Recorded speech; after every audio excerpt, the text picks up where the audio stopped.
அடைந்த அரசன் தன் உயிரை காப்பாற்றிக் கொள்ள ஓடி ஒளிந்தான். அரசன் மிகவும் வீரத்துடன் போராட்டினாலும் அவனின் படை மிகவும் சிறியதாக இருந்ததினால் அவனால் வெல்ல முடியவில்லை. எதிரியிடம் மாபெரும் படை இருந்ததினால் வெற்றி பெற்றான். தோல்வியுற்ற அரசன் கொலை செய்யுமாறு அவனை வென்ற அரசன் கட்டளை பிறப்பித்தான். அதனால் அவன் காட்டிற்கு ஓடிச் சென்று அங்கு இருந்த ஒரு குகையில் ஒளிந்து கொண்டான். தோல்வி கண்ட அரசன் மிகவும் மனவருத்தம் கொண்டான். மனச்சோர்வினால் துணிவு இழந்தான். ஒரு நாள் சோம்பலுடன் அரசன் குகையில் படுத்திருந்தான். அந்த குகையினுள் ஒரு சிலந்தி வாழ்ந்து வந்தது. அந்த சிறிய சிலந்தியின் செயல் அவன் கவனத்தை கவர்ந்தது. குகையின் ஒரு பகுதியினுள் ஒரு வலையை பின்ன கடுமையான முயற்சி செய்து கொண்டிருந்தது. சுவரின் மீது ஊர்ந்து செல்லும் போது வலையினில் பின்னிய நூல் அறுந்து சிலந்தி கீழே விழுந்து விட்டது. இவ்வாறு பலமுறை நடந்து ஆனாலும் அது தன் முயற்சியை கடைவிடாமல் மறுபடியும் முயன்றது. கடைசியில் வெற்றிகரமாக வலையை பின்னி முடித்தது. அரசன் இச்சிறு சிலந்தியை பல முறை தோல்வியடைந்தும் தன் முயற்சியை கைவிடவில்லை. நான் ஏன் விட வேண்டும் என்பதுதான் என் ஆசை. ஒரு நாள் அம்மாவும் நானும் சுசி மாமாவுடன் மைசூரில் உள்ள என் அத்தானின் திருமண விருந்துக்கு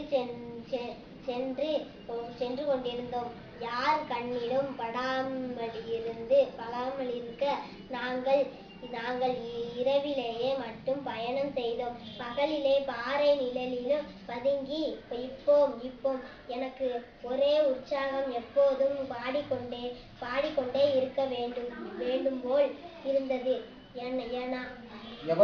எவனாவது வேடன் என் குரலை கேட்டு எங்களையும் கண்டுபிடித்து விடுவானோ என்று சுசி மாமாவும் அம்மாவும் பயந்தார்கள்.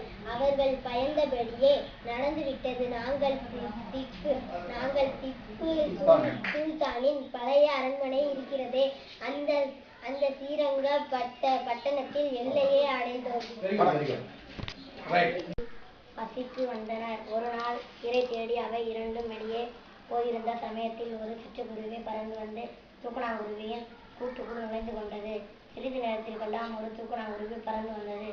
கூட்டுக்குள் தலையை நுழைந்தது. கூட்டுக்குள் சிட்டுக்குருவி இருப்பதை பார்த்துவிட்டு குருவி, அக்கா, எங்கள் வீட்டில் நுழைந்து எனக்கு இடமில்லாமல் பண்ணிவிட்டையே,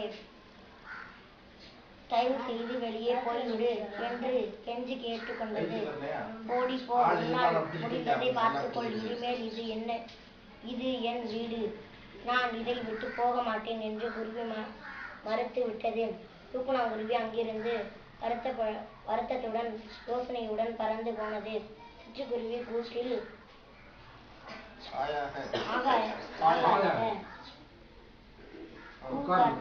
உட்கார்ந்து அப்படி போடு என்று ஜாலியாக பாடிக்கொண்டிருந்தது. திடீரென்று தூக்கணாங்குருவிகளின் கூட்டம் பறந்து வந்தது. ஒவ்வொன்றும் ஈரமண்ணை அலகில் கொத்தி வந்து கூட்டின் வாசலை கொஞ்சம் கொஞ்சமாக அடைந்து பூசின. கூட்டின் வாசல் குறுக்கிக் கொண்டே போனது. கண் மூடி புல்லாங்குழல் வாசித்துக் கொண்டிருந்தான். புல்வெளியை சுற்றி வேலி போடப்பட்டிருந்தது. அதன் அருகே ஓர் ஆட்டுக்குட்டி மேய்ந்து கொண்டிருந்தது. வேலிக்கு வெளிப்பக்கம் இருந்த ஓநாய் ஒன்று ஆட்டுக்குட்டியை பார்த்தது.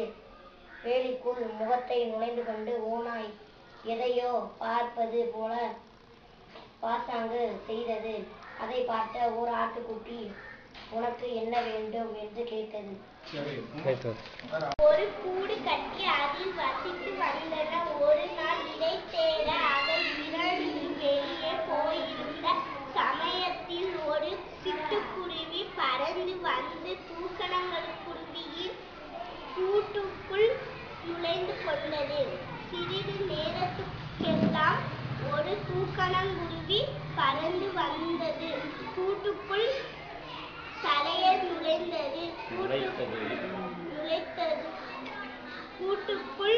சிட்டுக்குருவி இருப்பதை பார்த்துவிட்டு குருவி, அக்கா, எங்கள் வீட்டில் நுழைந்து எனக்கு இடமில்லாமல்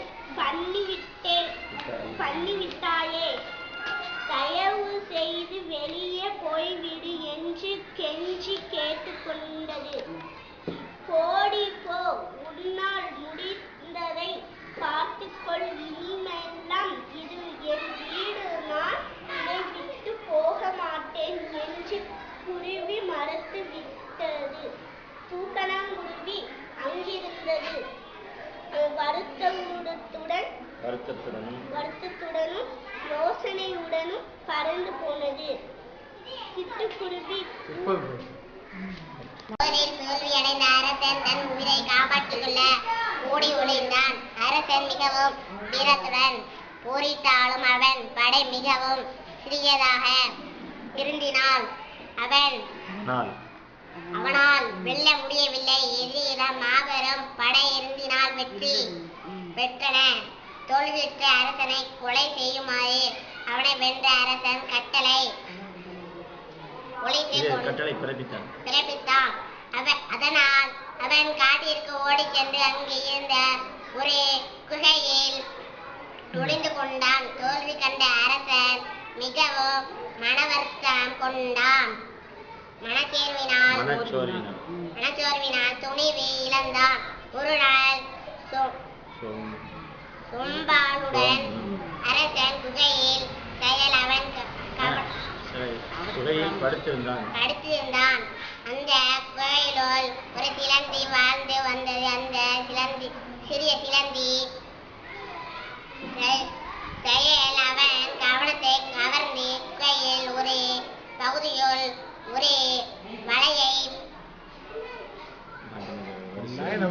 பின்னர் கடுமையாக முயற்சி செய்து கொண்டிருந்தார். சுவரின் மீது ஊர்ந்து செல்லும் போது வலையின் பின்னிய நூல் அருந்து சிலந்தி கீழே விழுந்து விட்டது.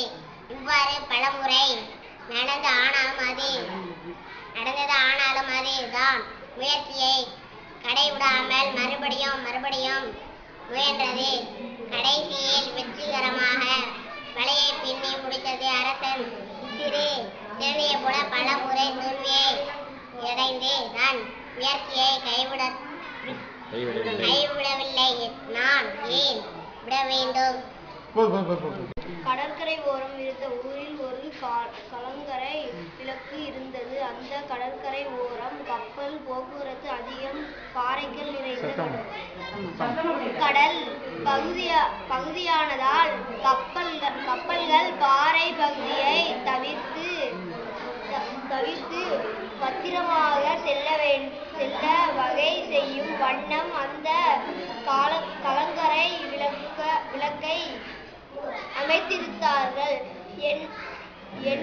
எண்ணெயால் எரியும் விளக்கு அது. கலங்கரை விளக்கை செயல்படுத்த ஒரு காப்பாளன் புதிதாக வேலைக்கு சேர்ந்திருந்தான்.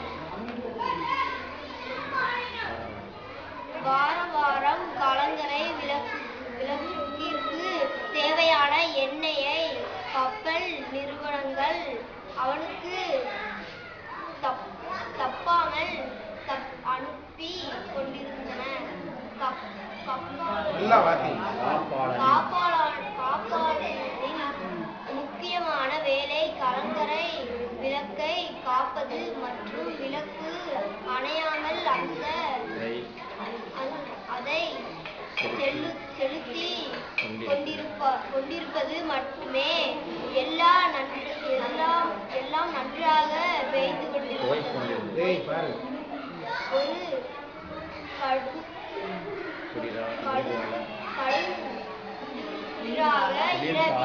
குளிர்கால இரவில் கலங்கரை விளக்கின் அலுவலக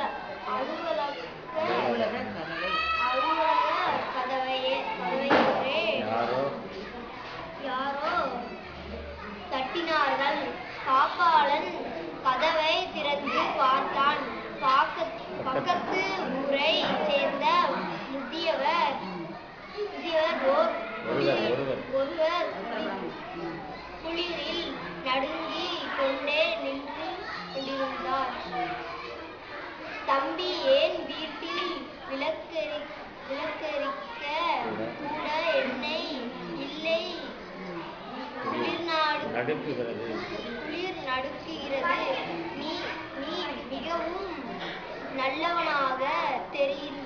தெரிகிறாய்? கொஞ்சம் எண்ணெய் கொடுத்தால் பிழைத்துக் கொள்வேன். கீர்கிராம் திரும்பி கொடுத்து விடுவேன் என்று கொஞ்சினார். மேய்ந்து கொண்டிருந்தன. அவற்றை மேய்த்து கொண்டு வந்தவன் மரத்தடியில் உட்கார்ந்து கண் மூடி புல்லாங்குழல் வாசித்துக் கொண்டிருந்தான். புல்வெளியே சுற்றி வேலி போடப்பட்டிருந்தது. அதன் அருகே ஓர் ஆட்டுக்குட்டி மேய்ந்து கொண்டிருந்தது. வேலிக்கு வெளிப்பக்கம் இருந்த ஓநாய் ஒன்று ஆட்டுக்குட்டியை பார்த்தது. வேலிக்குள் முகத்தை நுழைத்து கொண்டு ஓநாய் எதையோ பார்ப்பது போல பாசாங்கு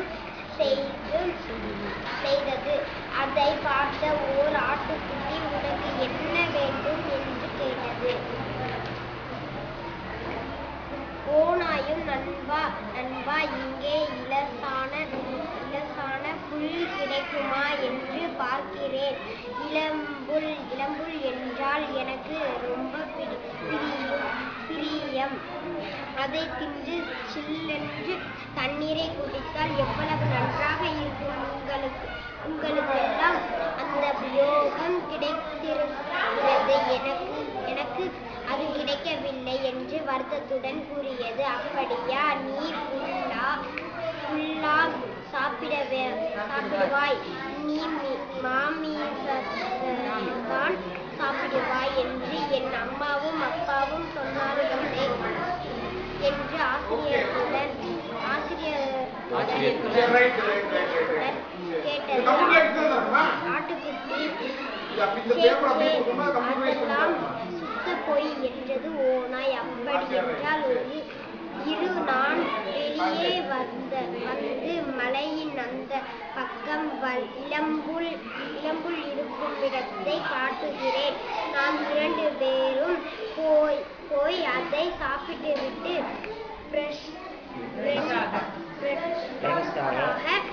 ஜாலியாக சுற்றலாம் என்று சொல்லிவிட்டு ஆட்டுக்குட்டி வேலி இடுக்கில் வழியாக நுழைந்து ஓநாயின் பக்கம் போயிற்று.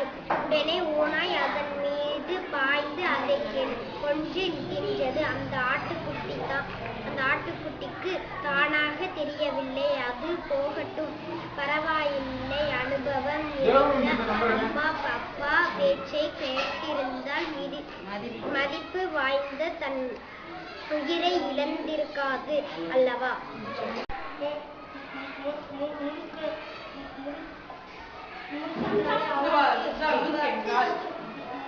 முழுக்கென்றால் அவளுக்கு கோபம் வரும். கோபம் வந்தால் தலைகள் தெரியாமல் அவனுக்கு வந்த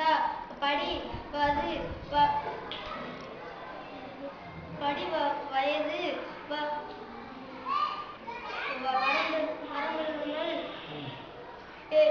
எல்லாருமே பேசி விடுவான். அவர்களிடம்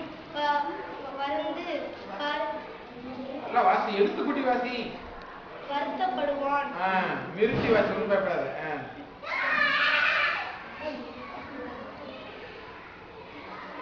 நாடலில் அவனை சுற்று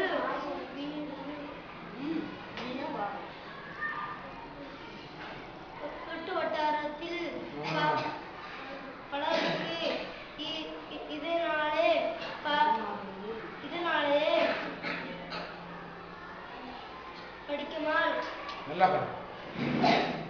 பிடிக்காமல் போனது. அவனதை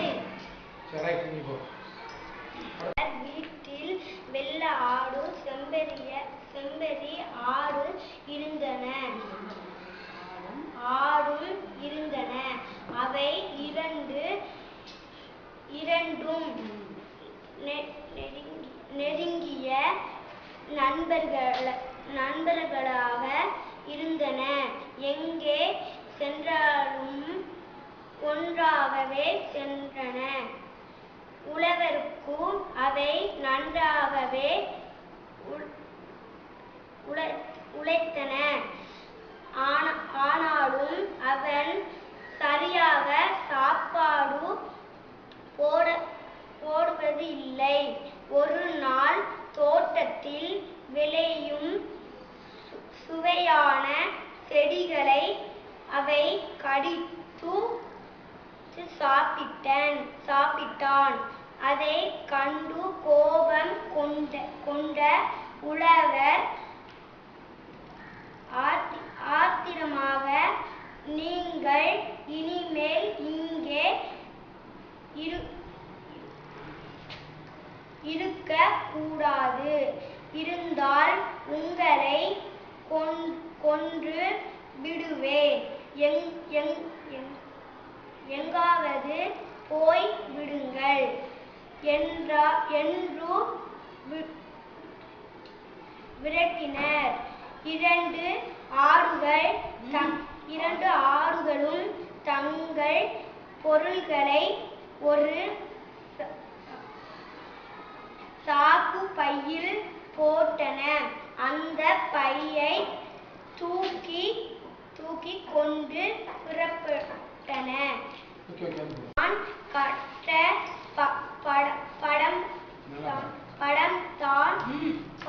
பாடம்தான் மிக மிக கடினமானது. யானை வேட்டைக்காரர்கள் என்ற ராணிகளை பற்றி கற்றுக்கொண்டேன். யானை வேட்டைக்காரர்கள் காட்டிலே என்ன செய்கிறார்கள் தெரியுமா? குட்டி யானைகளை பிடித்து கோடு கட்டி அதில் வசித்து வந்தன. ஒரு நாள் இரை தேட இவை இரண்டும் வெளியே போயிருந்த சமயத்தில் ஒரு சிட்டுக்குருவி பறந்து வந்து தூக்குநாங்குருவியின் கூட்டுக்குள் நுழைந்து கொண்டது. சிறிது நேரத்துக்கெல்லாம் ஒரு தூக்குநாங்குருவி பறந்து வந்தது. கூட்டுக்குள் தலையை நுழைந்தது. கூட்டுக்குள் சிட்டுக்குருவி இருப்பதை பார்த்துவிட்டு குருவி, அக்கா, எங்கள் வீட்டில் நுழைந்து எனக்கு இடமில்லாமல் பண்ணிவிட்டாயே, தயவு செய்து வெளியே போய்விடு என்று கெஞ்சி கேட்டுக்கொண்டது. போடி போ, உன்னால் முடிந்ததை பார்த்துக்கொள். இனிமேல் இது என் வீடு, நான் இதை விட்டு போக மாட்டேன் என்று குருவி மறுத்துவிட்டது. தூக்குநாங்குருவி அங்கிருந்து வருத்தத்துடனும் யோசனையுடனும் பறந்து போனது. சிட்டுக்குருவி கூட்டில் ஹாயாக உட்கார்ந்து அப்படி போடு என்று ஜாலியாக பாடிக்கொண்டிருந்தது. திடீரென்று தூக்குநாங்குருவிகளின் கூட்டம் பறந்து வந்தது. ஒவ்வொன்றும் ஈரமனை அழகில் கொத்தி வந்தது. கூட்டின் வாசலை கொஞ்சம் கொஞ்சமாக அடைத்து பூசின. கூட்டின் வாசல் போனது. முதலில் சிட்டுக்குருவியின் கழுத்து, அப்புறம் தலை மட்டும், கடைசியாக அழகு என்று தெரிந்து கொண்டே வந்து கடைசியில் ஒன்றுமே தெரியவில்லை. தூக்குநாங்குருவிகள் சிட்டுக்குருவியை கூட்டுக்குள் வைத்து ஒரேடியாக அடைத்து பூசிவிட்டு பறந்து போயின. அடுத்தவர் பொருட்களுக்கு ஆசைப்பட்டால் இதுதான் கதி என்று தாமாக உணர்ந்த சிட்டுக்குருவி அந்த கூட்டுக்குள்ளேயே மூச்சுடைந்து இறைந்து போனது. மறைக்க முடியாத போய் ஜானகி ஆட்டின் ஒரு முறை செக்கச்சேவர் என்று எழுத்திருந்த பழங்களை வாங்கினார். ஆணிட்டு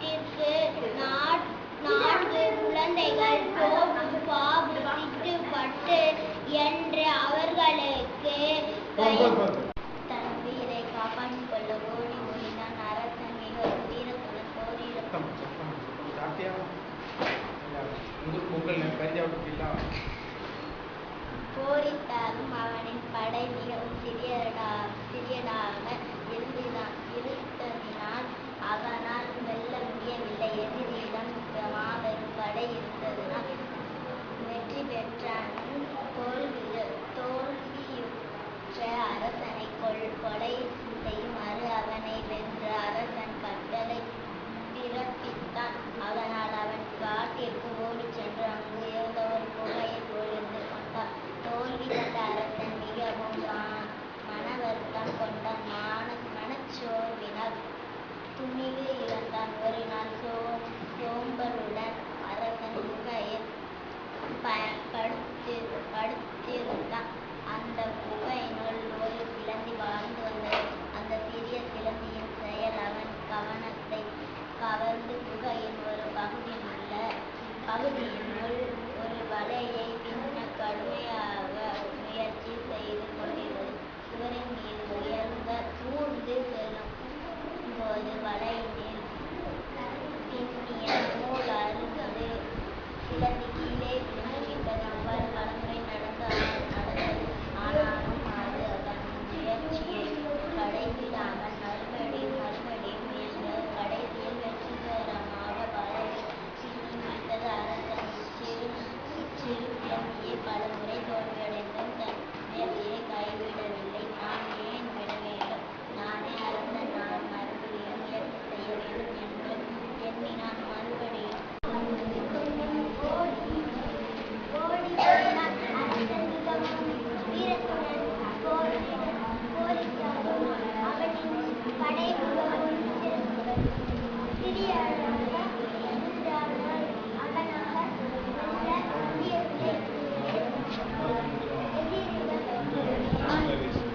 மாபெரும் படையில்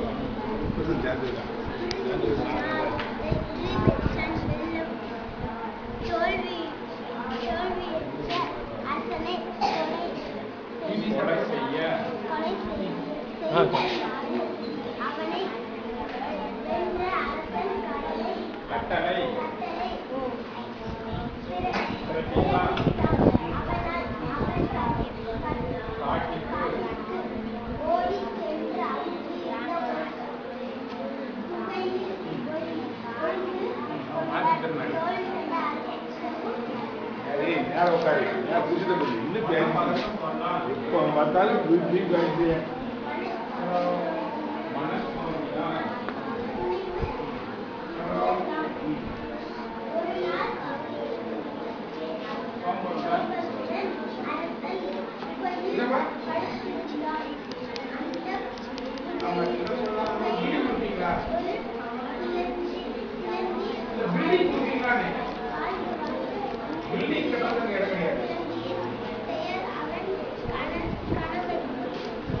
கவனத்தை கவர்ந்தது. அப்படின்னா கூவாச்சி வட்டி கொடுங்க. குகையில் ஒரு பகுதி கூவாச்சி வட்டிக்கு ஒரு வகையில் சின்ன கோயிலா பார்த்தா இடம் கிடையாது. கடுமையாக முயற்சி செய்து கொண்டிருந்தது. சுவரின் மீது உயர்ந்தது. செல்லும் போது வலையில் பின்னிய நூல் அறுந்து சிலந்தி கீழே விழுந்து விட்டது. இவ்வாறு பலமுறை நடந்தது. ஆனால் அது தன் முயற்சியை கடைவிடாமல் மறுபடியும் முயன்றது. கடைசியில்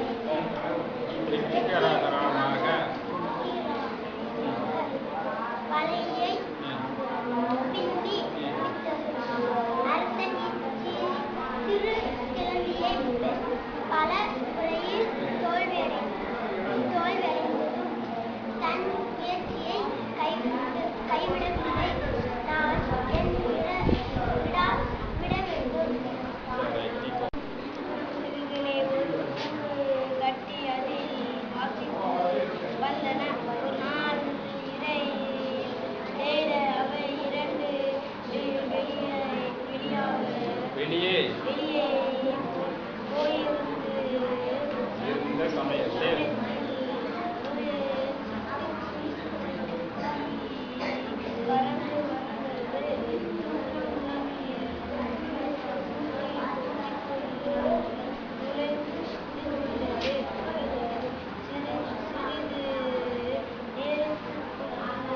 சமயத்துக்கெல்லாம் ஒரு குருவி பறந்து வந்தது. பூக்களேறி தலையை நுழைத்தது. கூட்டுக்குள் சிட்டுக்குருவி இருப்பதை பார்த்து விட்டு குருவி அக்கா எங்கள் வீட்டில் நுழைந்து எனக்கு இடமில்லாமல் பண்ணிவிட்டு தாயே, தயவு செய்து வெளியே போய்விடு என்று கெஞ்சி கேட்டுக்கொண்டது. ஓடி போ.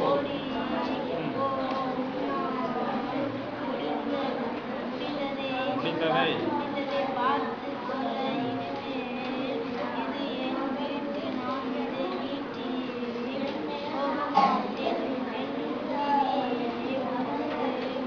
குருவி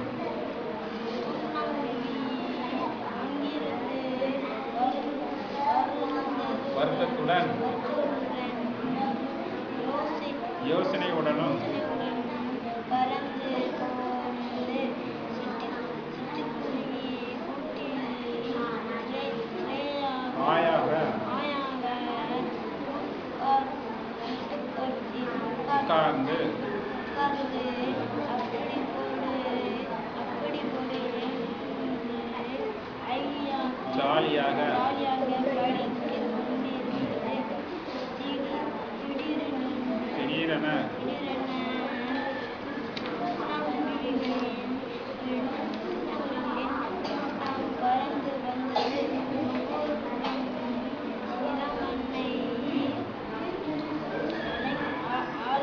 பறந்து வந்தது. அழகி வந்தது.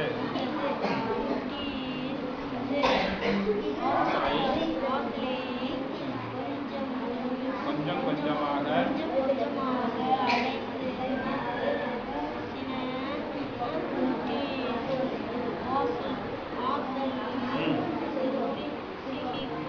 கொண்டே போனது.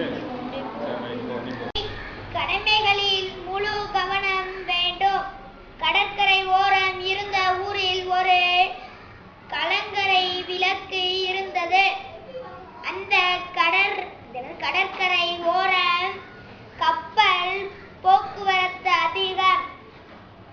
பாறைகள் நிறைந்த கடல் பகுதியானதால் கப்பல்கள் பாறை பகுதியை தவிர்த்து பாத்திரமாக செல்ல வகை செய்யும் வண்ணம் அந்த கலங்கரை விளக்கை அமைத்திருந்தார்கள். எண்ணெயால் எரியும் விளக்கு அது. கலங்கரை விளக்கை செயல்படுத்த ஒரு காப்பலான் புதிதாக வேலைக்கு சேர்ந்திருந்தார். பாடம்தான் மிக்க கடினமானது. யானை வேட்டைக்காரர்களால் என்ற பிராணிகளை பற்றி கற்றுக்கொண்டேன். யானை வேட்டைக்காரர்களால் காட்டிலே என்ன செய்கிறார்கள் தெரியுமா? குட்டி யானைகளை பிடித்து அதன் அப்பா அம்மாவிடம் இருந்து பிரித்து வெகு தூரம் எடுத்து சென்று விடுகிறார்கள். காட்டிலே சிறிது காற்றோட்டம் இருந்தாலும் எங்களுடைய யானை கூட்டம் வேடார்கள் வருவதை ஒரு கூடு கட்டி அதில் வசித்து வந்தனர். ஒரு நாள் இரை தேட அவை இரண்டும் வெளியே போயிருந்த சமயத்தில் ஒரு சிட்டுக்குருவி பறந்து வந்து தூக்குநாங்குருவியின் கூட்டுக்குள் நுழைந்து கொண்டது. சிறிது நேரத்துக்கெல்லாம் ஒரு தூக்கணாங்குருவி பறந்து வந்தது. கூட்டுக்குள் தலையை நுழைத்தது. கூட்டுக்குள் சிட்டுக்குருவி இருப்பதை பார்த்துவிட்டு குருவி, அக்கா, எங்கள் வீட்டில் நுழைந்து எனக்கு இடமில்லா வெளியிலேயே வந்தேன். ஆனால் வந்த வேகத்தில் குப்புற விழுந்தேன். குதிக்கை முன்னே விழ நான் ஒரு குட்டி கரணம் போட்டேன். பிறகு ஓடத் தொடங்கினேன். அம்மா என் பின்னாலே ஓடி வந்தாள். போடா கண்ணா, சீக்கிரம் என்று அன்போடு எனக்கு தைரியம் கொடுத்தாள். ஆனால் அப்பாவின் காலடி ஓசையை காணோமே. திரும்பி பார்க்க வேண்டும் என்று நினைத்தேன். காண வேண்டும். கடற்கரை ஓரம் இருந்து ஒரு கலங்கரை இலக்கியம் உள்ளது. அந்த கடற்கரை ஓரம் கப்பல் போக்குவரத்து அதிகம். பாறைகள் நிறைந்த கடல் பகுதியினால் கப்பல்கள் பாறை பகுதியை தவிர்த்து பத்திரமாக செல்ல வகை செய்யும் வண்ணம் அந்த கலங்கரை விளக்கை அமைத்திருந்தார்கள். எண்ணெயால் எரியும் விளக்கு அது. கலங்கரை விளக்கை செயல்படுத்த ஒரு காப்பாளன் புதிதாக வேலைக்கு சேர்ந்திருந்தான்.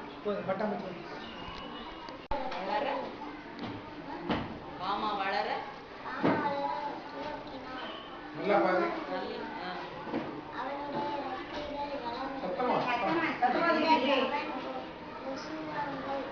வைத்த அவன் இப்பொழுது சிவப்பும் பச்சையும் கலந்த புடவை போல் தோன்றியது. அப்பா சொன்னார், மாமா,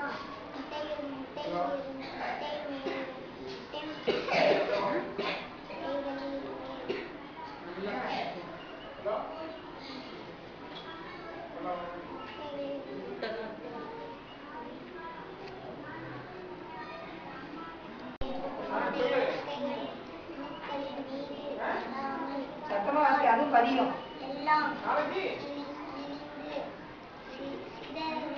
சிதறிவிடும். தப்பிக்கொள்ள வேண்டும் என்றார். நாட்கள் செல்ல மாமாவுக்கு வாக்காளி தோட்டத்தில் மலர்களின்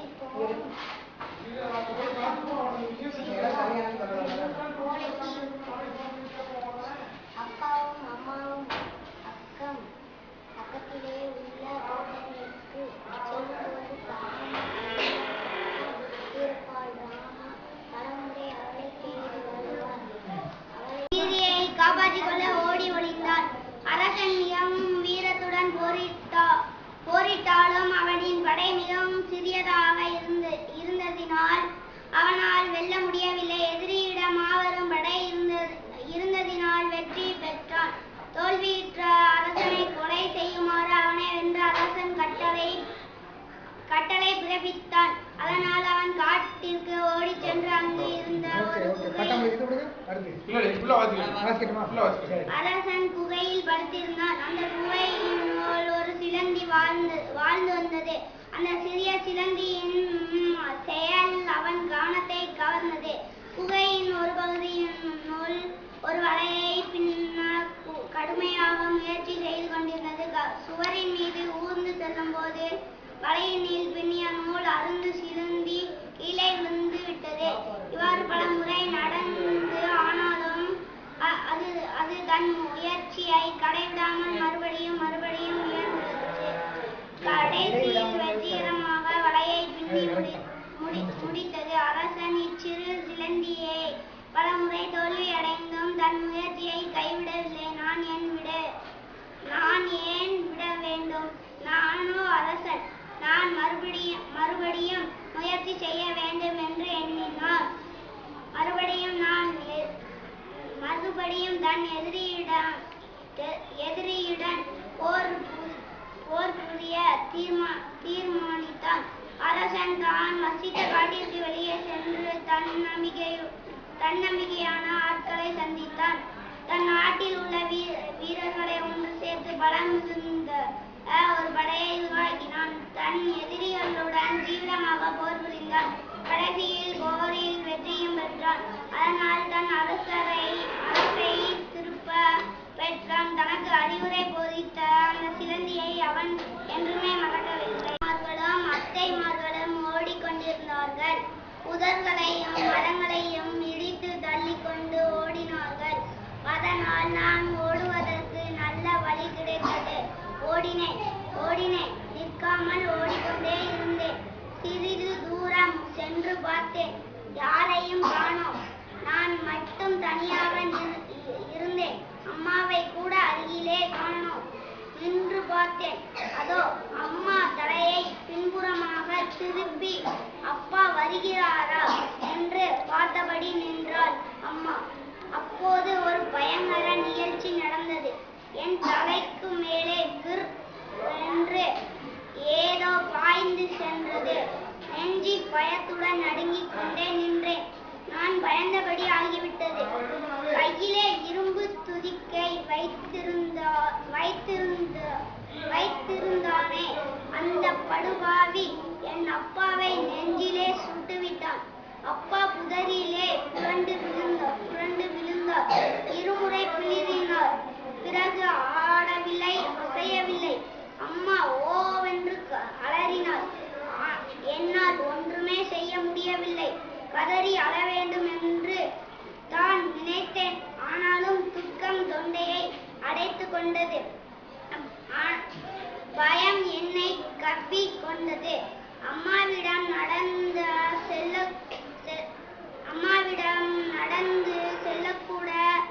செல்லக்கூட என்னால் முடியவில்லை. சிறிது நேரம் சென்ற பிறகே என்னால் வாய் திறந்து பேச முடிந்தது. அம்மா என்று கதறினேன். என் குரலை கேட்டதும் அம்மா என்னை நோக்கி வந்தாள். தனது நீண்ட துதிக்கையால் அம்மா என் தலையை வருடினாள்.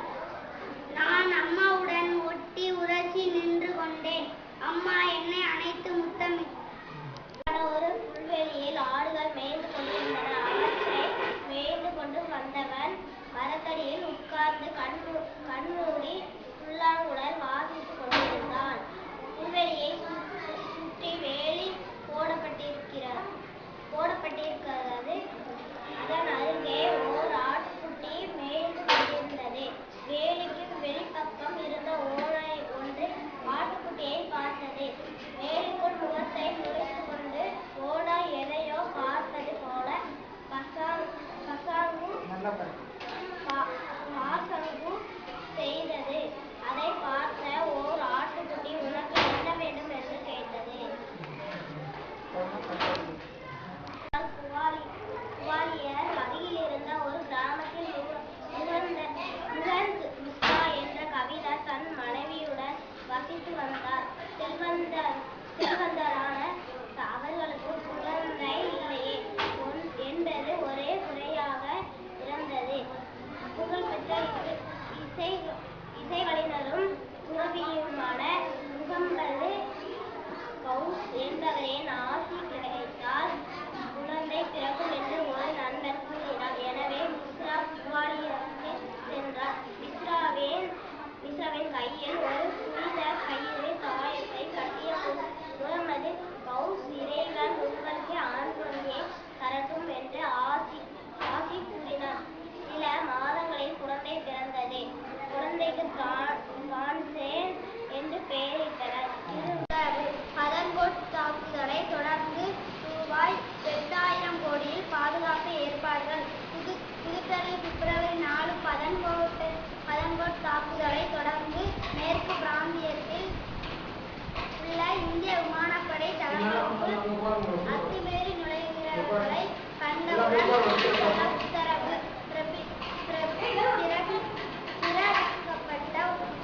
பிறப்பிக்கப்பட்டுள்ளது. ரூபாய் 8,000 கோடியில் பாதுகாப்பு ஏற்பாடுகளும் செய்யப்படுகின்றன. பதன்கோட் தாக்குதல் பஞ்சாப் மாநிலத்தில் பாகிஸ்தான் எல்லையில் அமைந்துள்ளது.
விமானப்படை தளங்களும் உஷார் நிலையில் வைக்கப்பட்டுள்ளன.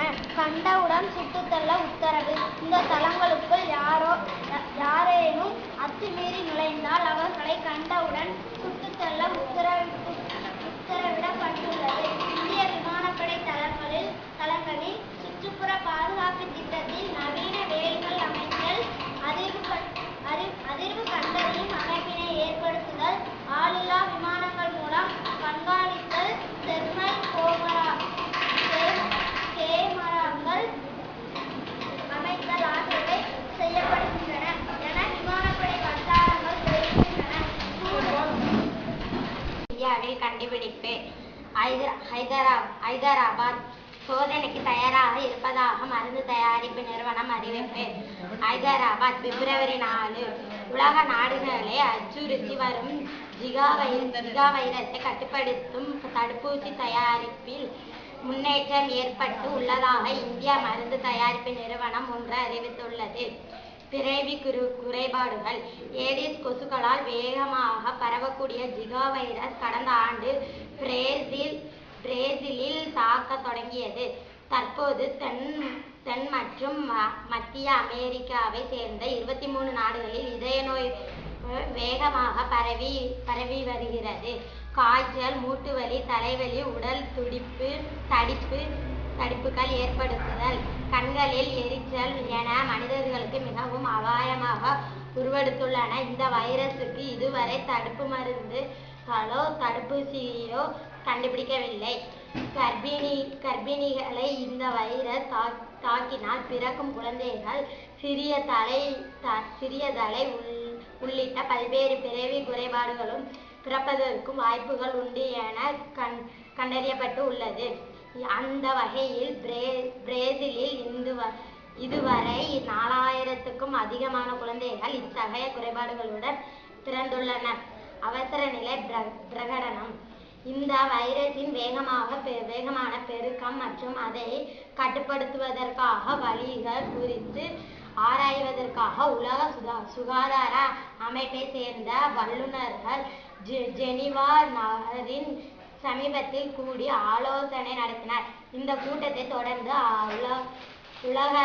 உலகளவிய ஜிகா வைரஸ் நெருக்கடி நிலை பிரகடனம் செய்யப்பட்டது. அறிமுகம். மண்டல பாஸ்போர்ட் அலுவலர் தகவல்.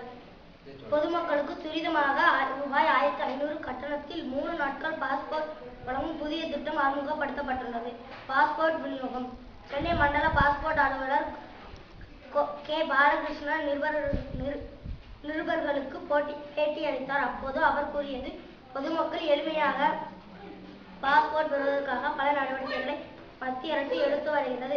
நாடு முழுவதும் கடந்த ஆண்டில் 1,20,00,000 பேர் பாஸ்போர்ட் பெற்றுள்ளனர். தமிழகத்தில் மட்டும் 10,800,000 பேர் பாஸ்போர்ட் பெற்றுள்ளனர். இதன் மூலம் இந்தியா உலக அளவில் பாஸ்போர்ட் வழங்குவதில் 3வது இடத்தில் உள்ளது. இதுபோல் பாஸ்போர்ட் பெறுபவர்களின் எண்ணிக்கையை அதிகரிப்பதற்காக மத்திய அரசு இச்சேவையை உள்ளிட்ட பல்வேறு வசதிகளையும் எடுத்து வருகிறது. எந்த முறையிலும் விண்ணப்பித்தவர்களுக்கு நேர்களுக்கான நாள் உடனே குறிக்கப்படுகிறது. அவர்களுக்கு 21 நாட்களுக்குள் பிறப்புச் சான்றிதழ், கல்விச் சான்றிதழ், இருப்பிடச் சான்றிதழ் சரிபார்க்கப்பட்டு பாஸ்போர்ட் வழங்கப்படுகிறது. குறிப்பாக 1989ஆம் ஆண்டுக்கு பிறகு பிறந்தவர்களுக்கு பிறப்புச் சான்றிதழ் அவசியம் சமர்ப்பிக்க வேண்டும். இதற்கு ரூபாய் 1500 கட்டணம் வசூலிக்கப்படுகிறது. புதிய முறை அறிமுகம். அதேபோல் ஏற்கனவே நடைமுறையில் உள்ள தட்கல் முறையில், அதாவது 3 நாட்களில் பாஸ்போர்ட் பெறும் நடைமுறையும் வழக்கத்தில் செயல்பட்டு வருகிறது. இந்த முறையில் அரசால் அங்கீகரிக்கப்படுகிறது. 16 சான்றிதழ்களில் இடம்பெற்றுள்ள கல்வி சான்றிதழ், இருப்பிடச் சான்றிதழ், பாஸ்போர்ட் கல்விச் சான்றிதழ், இருப்பிடச் சான்றிதழ் கொண்டு பாஸ்போர்ட் பெறலாம். ஆனால் இந்த முறையில் பாஸ்போர்ட் பெற கூடுதலுக்காக ரூபாய் 2000 கட்டணம் செலுத்த வேண்டும். இதனை கோபுர திருப்பணி தொடக்க விழா நேற்று நடந்தது. விழாவில் திரளானவர்கள் கலந்து கொண்டனர். உவரி சுயம்புலிக்க சுவாமி தமிழ்நாட்டில் உள்ள பிரசித்தி பெற்ற சிவாலயங்களில் நெல்லை மாவட்டம் திசையன்விளை அருகே உள்ள உபரி சுயம்லிங்க சுவாமி கோவிலும் ஒன்றாகும். இக்கோவிலில் சுவாமி மூர்த்தியானவர் தானாக தோன்றிய சுயம்பு மூர்த்தியாவார். இக்கோவில் வங்க கடற்கரை ஓரத்தில் அமைந்திருப்பது தனிச்சிறப்பு. மேலும் இக்கோவில் பஞ்சபூதங்களும் ஒருங்கே அமைய பெற்றது தலமாகும். இத்தகைய சிறப்புமிக்க இக்கோவிலின் முன்பு 108 அடி உயரமும் 9 நிலைகளும் கொண்ட ராஜகோபுரம் முழுவதும் கலை வேலைப்பாடுகளுடன் கூடிய கருங்கற்களால் கட்டப்பட்டுள்ளது. அதற்கான திருப்பணிகள் தொடக்க விழா நேற்று காலை நடந்தது. இதற்காக 14 கிலோ வெள்ளியில் ஆன கருப்பேலைகள், 10 வகை மணல்கள், 5 வகை வேர்கள், 8 வகை தானியங்கள், 8 வகை மெட்டல்கள், 9 வகை நவரத்தின கற்கள், 8 வகை மருந்துகள், 8 வகை வாசனை திரவியங்கள் மற்றும் தங்கம், வெள்ளி, இரும்பு, தாமிரத்தால் ஆன 8 வகை சோடச தீபங்கள், தங்கத்திலான சிவபெருமான் ஆயுதங்கள், 108 மூலிகைகள் வைக்கப்பட்ட சுயம்புலிங்க சுவாமி கோவிலில் சிறப்பு பூசைகள் செய்யப்பட்டன. பின்னர் மேலதாளம் முழங்க ஊர்வலம் ராஜகோபுர திருப்பணி நடைபெறும் இடத்திற்கு கொண்டு வரப்பட்டது. அங்கு கருப்பேலை இறக்கி வைக்கப்பட்டு பூஜை செய்யப்பட்டது. அதைத் தொடர்ந்து ராஜகோபுர அஸ்திவாரம் முதல் கல் வைக்கப்பட்டது. அப்போது 2 கருடன் வானத்தில் வட்டமிட்டது. அதை பார்த்த பக்தர்கள் பக்தி பரவசம் அடைந்தனர்.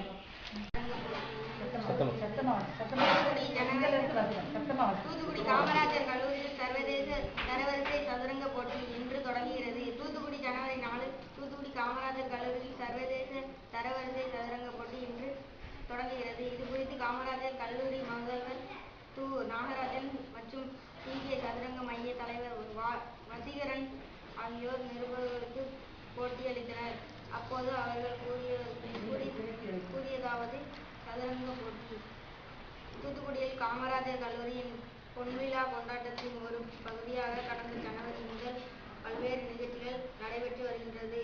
அதன்படி இன்று முதல் வருகிற 8ஆம் தேதி வரை சர்வதேச தரவரிசை சதுரங்க போட்டி நடத்தப்படுகிறது. உலக சதுரங்க கழகம், அகில இந்திய சதுரங்க சம்மேளனம் மற்றும் தமிழ்நாடு சதுரங்க கழகத்தின் அங்கீகாரத்துடன் தூத்துக்குடி காமராஜர் கல்லூரி இணைந்து இந்த போட்டியை நடத்துகிறது. இந்த போட்டியில் தமிழ்நாடு, ஆந்திரா, கேரளம், கர்நாடகா, மேற்கு வங்காளம் போன்ற மாநிலங்களில் இருந்தும் இங்கிலாந்து நாட்டில் இருந்தும் சுமார் 300 பேர் கலந்து கொள்கின்றனர். தொடக்க விழா இன்று காலை 11 மணிக்கு கல்லூரி வளாகத்தில் நடக்கிறது. சர்வதேச மாஸ்டர் மற்றும் அர்ஜுனான விருது பெற்ற ஆசர் மேனுவால் ஆரோன் தலைமை தாங்கி போட்டிகளை தொடங்கி வைத்தார். போட்டியில் வெற்றி பெறுபவர்களுக்கு மொத்தம் ரொக்க பரிசு தொகையாக ரூ.3,20,000, 15 வயதுக்கு உட்பட்டவர்களுக்கு 64 பரிசு கோப்பைகளை மற்றும் சிறப்பு பரிசுகளும் வழங்கப்பட்டு உள்ளன. வன்மையாக பேசுவதை கற்றுக்கொண்டான். கோபம் வந்தால்தான் உடனே ஆணி அடிக்க போக வேண்டுமே. நாளடைவில் வாளியையும் சுத்தியலையும் எடுத்துக்கொள்பவர்கள் முன் வன்மையாக பேசுவதை கற்றுக்கொண்டான். கோபம் வந்தால்தான் உடனே ஆணி அடிக்க போக வேண்டுமே. நாளடைவில் வாளியையும் சுத்தியலையும் எடுத்து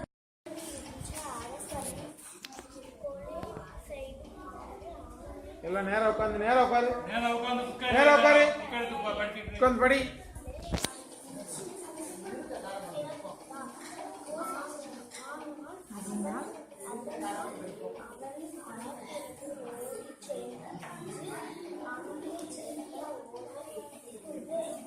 சத்தமா படிமா.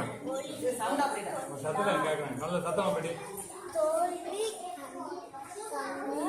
அரசன் மிகவும் மன வருத்தம் கொண்டார்.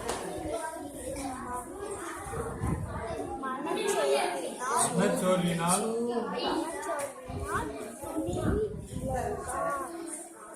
ஒரு நாள்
மகமதி வாடா.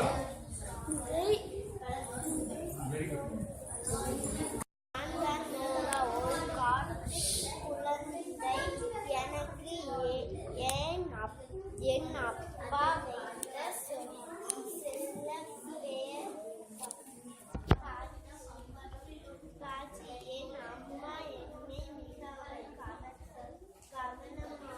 பார்த்துக் கொள்வாள். நான் பிறந்தவுடன் அந்த காடு முழுவதும் தெரியும்படி அம்மா உறக்க கிள்ளினாளாம். நான்